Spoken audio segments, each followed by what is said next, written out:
make a Mahomes-like MVP leap. I want him to throw for 5,000 yards, 50 TDs. What do you I think want if he from does Baker? that, that's Super Bowl Bills. They're winning it, the whole thing. That's why I say I expect more from Josh. Yeah. Baker Mayfield, I say the same thing.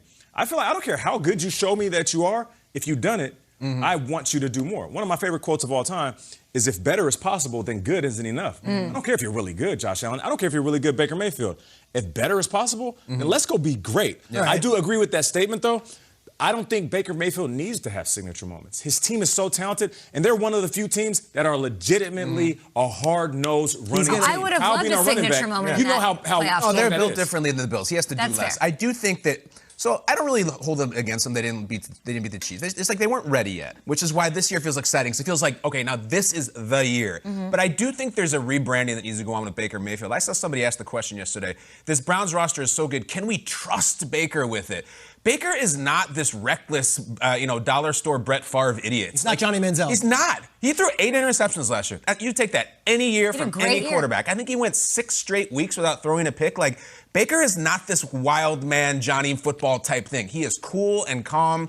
And I think this is the year. This is why the Browns feel hot right now, because they lost that game. And now it's like they're at the perfect temperature. Can they win the whole thing? Do you need to see more from him this year? He threw 1,000 fewer yards than Josh Allen. I know that the system is a great argument. Like, he threw less yards than Teddy Bridgewater did last season. Do you need to see more from Baker Mayfield? And why don't we talk about it if he was taken ahead of Josh Allen and Lamar Jackson? They got two of the best running backs in football. I think the draft stuff starts to dissolve. All 3 of these guys are good. They've won in the playoffs. Like, it's all like they all ended up where they were supposed to. It's not like this sole thing where Baker has improved. Baker brought the Browns to the playoffs and beat the Steelers. I think he's arrived. At GMFB, your thoughts on the Browns. Mike Giardi's at Patriots training camp in Foxborough with Willie McGinnis this morning. Scott Hansen, a part of the coverage on Inside Training Camp Live, kicking off at 10 a.m. Eastern this morning. Mike, when it comes to the 2021 Patriots, we've got to ask about the quarterbacks, of course. Where do we stand between Cam Newton and Mac Jones? Traeger just talked about how this offense should be improved, much improved, given the spending spree this offseason.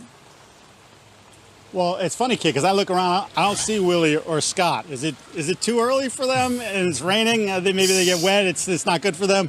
Look, I don't want to be the grumpy old man, but actually, as you well know, I wear the G on my chest like Superman wears the S. There's been a lot of talk about the quarterbacks here the first week. And with the advent of social media and the explosion of Twitter, you see a lot of stats for quarterbacks. And I think what is lacking here, and what has been lacking here in Foxborough, is context to those stats. And as you well know, we don't necessarily read articles anymore. We just want the headlines. And you're seeing a headline, so every day it's Mac Jones is this, or then Cam Newton is that. And I'll tell you what, nothing has changed. The same opinion I came into camp with still holds true after 1 week of camp and just 1 day of full pads, and that is that Cam Newton is the starting quarterback, and this is his job to lose. We talked to Josh McDaniels yesterday, the offensive coordinator. He said you can just see it with Cam and you can hear it. He's much more comfortable. He understands what they're trying to do, as opposed to last year when, as McDaniels said, I was speaking a language to him that he didn't understand.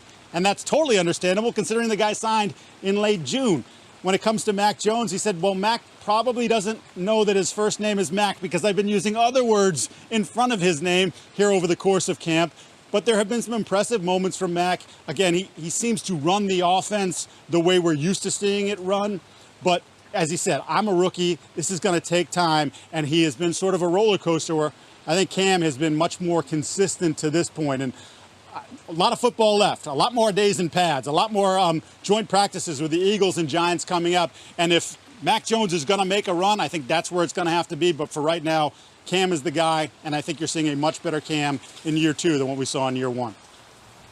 That's a testament to him and also the coaching staff. And, Mike, thank you for getting up this early. I would hope that Willie and Scott are watching and are motivated and inspired by your incredible punctuality. Whichever quarterback is under center, though, the Patriots are going to need some protection up front. And there's been a lot of talk on Twitter about what are we getting from this offensive line. What have you seen from the rebuilt offensive line so far in training camp?